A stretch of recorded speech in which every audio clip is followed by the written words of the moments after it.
সত্যি কথা বলতে আজকে আমার জীবনে কিছু সত্য কথা তোমাদের বলতে চাই। আমার জীবনেরই ঘটনা পুরো একদম কারোর জীবনে যেন এমন ঘটনা না ঘটে। হয়তো সোশ্যাল মিডিয়াতে বলাটা এটা ঠিকও না, তবু আমি বলছি, তোমরা একটু প্লিজ শোনো।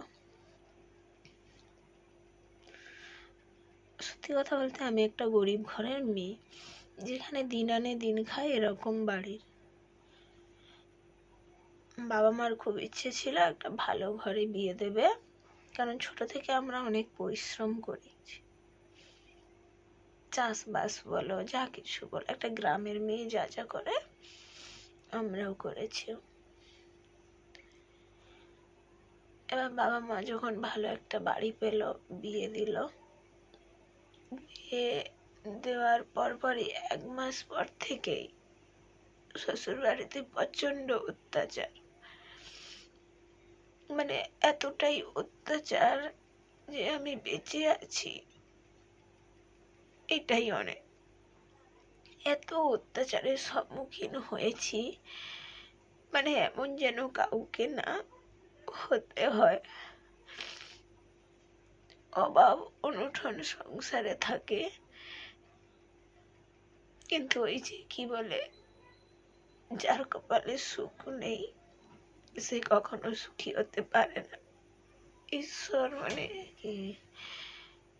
শুরু থেকেই কপালে কষ্টই লিখে রেখেছে। আজ যে আমি বেঁচে আছি, সেটাও আমার স্বামীর জন্যই। এমন কোনো দিন যায়নি যে শ্বশুর বাড়িতে আমাকে মার খেতে হয়নি। এতটাই খারাপ পরিস্থিতির মধ্যে আমি ছিলাম, কথায় বাঁচতাম না। আজ যে স্বামী সন্তান নিয়ে আজ যেটুকু ভালো আছি, সে ঈশ্বরের কৃপায় আর আমার স্বামীর ভালোবাসায়। সত্যি একটা স্বামী যদি একটা স্ত্রীর পাশে থাকে,